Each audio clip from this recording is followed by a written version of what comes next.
বিশ্বনবী মেরাজে গেলেন, মেরাজ থেকে ফিরে আসলেন। বিশ্বনবী বর্ণনা করলেন, আমি বাইতুল মাকদাস দেখেছি মাঝরাতে, লক্ষাধিক নবীকে নিয়ে নামাজের ইমামতি করেছি, 7 আকাশ দেখেছি, আল্লাহর আরশ দেখেছি, আল্লাহর সাথে কথা বলেছি, আবার ফজরের আগেই মক্কায় ফিরে এসেছি। সবাইকে খাইছে খাইছে, মুহাম্মদের মাথার তার ছিঁড়ে গেছে, নাউজুবিল্লাহ পড়ে। আবু জাহেল, উতবা, সাইবা সবাই মিলে একটা সুযোগ পেল, বললো এতদিন আমরা আবু বকররে বুঝাইতে পারি না, আজকে মুহাম্মদ যে গাঞ্জাখুরি কথা বলে এটা বললে আবু বকররে আমাদের দলে নিয়ে আসা যাবে। সবাই সাইয়েদনা আবু বকরের কাছে যায়, যে বলে আবু বকর জানো নাকি তোমার নবী নতুন কথা আমদানি করেছে? কি বলেছে আমার নবী? তোমার নবী বলে মাঝরাতে বাইতুল মাকদাস গিয়েছে। বাইতুল মাকদাসে তখন দ্রুতগামী ঘোড়া দিয়ে ছুটলেও যেতে লাগে 15 দিন। অ্যাবাউট টার্ন কাম ব্যাক, ফিরে আসতে আরো 15 দিন, মোট কয় দিন? 1 মাস। যেতে আসতে 1 মাস।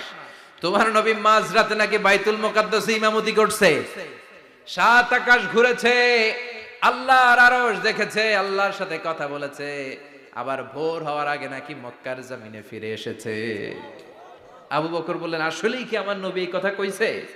সবাই এক বাক্যে বলে, হ্যাঁ, তোমার নবী মুহাম্মদ এই কথা বলেছে। আবু বকর দ্ব্যর্থহীন কণ্ঠে ঘোষণা করে দিলেন, আমার নবী যদি এই কথা বলে থাকে, আমার নবী সত্য বলেছে, সত্য বলেছে, তিনি কখনো মিথ্যা বলতে পারে?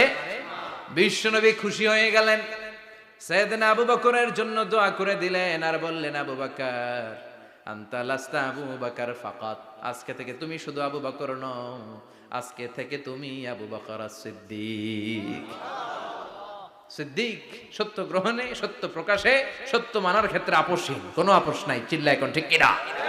সে আল্লাহ বললেন, ওয়াযকুর ফিল কিতাবি ইব্রাহিম ইন্নাহু কানা সিদ্দিকান নাবিয়্যা।